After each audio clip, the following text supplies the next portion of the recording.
पूछिएगा कि ऐसे तो बहुत वादे करते हैं लोग, लेकिन हमारे वादों में, हमारी गारंटी में और दूसरों के खोखले दावों में अंतर है। मैं आपको बताती हूं कांग्रेस का ब्यौरा महिला सशक्तिकरण के लिए। दिल्ली में हमारी सरकार थी, हमारी बेहद लोकप्रिय मुख्यमंत्री स्वर्गीय शीला दीक्षित जी।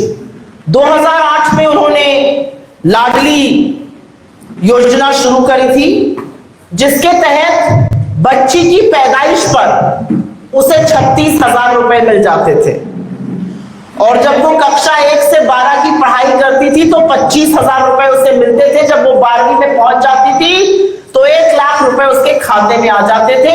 इससे उस बच्ची की शिक्षा, परिवारों को भी लगता था पढ़ाओ तो पैसा मिलेगा, और इसलिए दिल्ली का शिक्षा का स्तर बाकी जगहों से कहीं ऊंचा हुआ बच्चियों की शिक्षा के मामले में।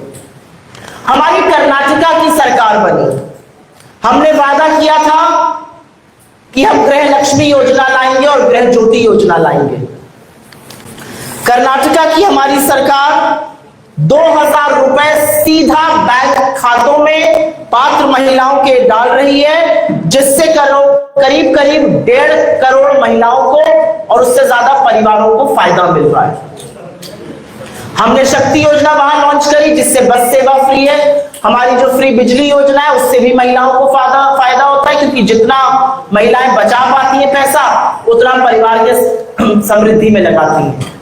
हमारी हिमाचल की सरकार 1,500 रुपए की प्यारी बहना सुख सम्मान योजना के तहत पात्र महिलाओं को देती है। हमारी तेलंगाना की सरकार महिलाओं के लिए फ्री बस सेवा, 500 का सिलेंडर और 200 यूनिट बिजली मुफ्त करती है, जिससे महिलाओं के हाथ में, महिलाओं के घरेलू बजट में कुछ पैसा बच सके। झारखंड की हमारी सरकार, हमारे घटक दल की सरकार 2500 की आर्थिक सहायता हमने सरकार बनते ही देना शुरू किया। पहले मात्र 1,000 रुपए दिया जाता था। हमने चुनाव में वादा किया था हमारी सरकार बनेगी, हम 2500 रुपए देंगे। और ये कोई महिलाओं को देकर हम बहुत बड़के मनैया, बहुत बड़े आदमी नहीं बन रहे। ये उनका हक है, ये उन तक पहुंचना चाहिए। ये पात्र महिलाएं जीतों मेहनत करती हैं, घरों को चलाती हैं, समाज में एक बड़ी महत्वपूर्ण भूमिका निभाती हैं। हो सकता है वो रोज सवेरे 9 से 5 दफ्तर ना जाती हो, लेकिन वो जितनी मेहनत खेत खलिहानों, मजदूरी में, परिवार को पालने में, नागरिक बनाने में जुटी रहती है, उसके लिए बहुत छोटी सी चीज है, लेकिन ये करनी जरूरी है, क्योंकि महिला को सशक्त करने का डायरेक्ट सबसे अच्छा तरीका आर्थिक सशक्तिकरण है। बिहार में ये क्यों जरूरी है? अब सवाल होगा कि ठीक है, आपने कर्नाटका में किया, आपने झारखंड में किया, आपने दिल्ली में किया था, आप तेलंगाना में कुछ कर रहे हैं, आप हिमाचल में कुछ कर रहे हैं, बिहार में क्यों जरूरत है? बिहार में इसलिए जरूरत है क्योंकि जो जातीय सर्वेक्षण यहां पे छपा था, उसमें कुछ बहुत जरूरी तथ्य सामने आए, और वो बिहार की आर्थिक बदहाली दिखाते हैं। वो दिखाते हैं कि महिलाएं उस आर्थिक तंगी से किस कदर जूझ रही है। असलियत यह है कि करीब करीब 94.5 लाख परिवार 6,000 रुपए से कम पर मासिक गुजर बसर करने को मजबूर है। 94.5 लाख परिवार मतलब 5 करोड़ से ज्यादा लोग महीने के 6,000 रुपए से कम कमा रहे हैं और उसी में किसी तरह से अपनी गुजर बसर कर पा रहे हैं। इसी आंकड़े में आगे एक और चौंकाने वाला तथ्य आया।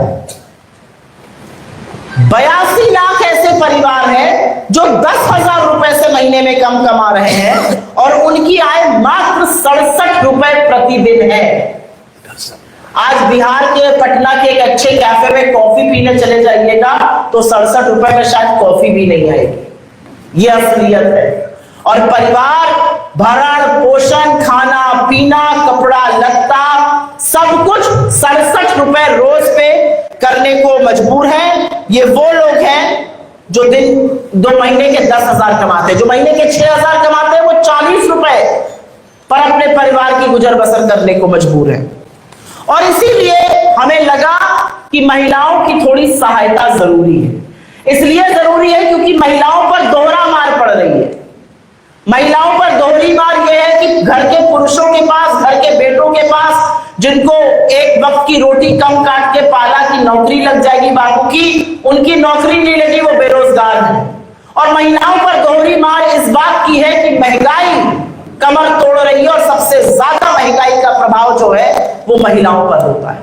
INDC नेटवर्क, बदलते भारत के साथ।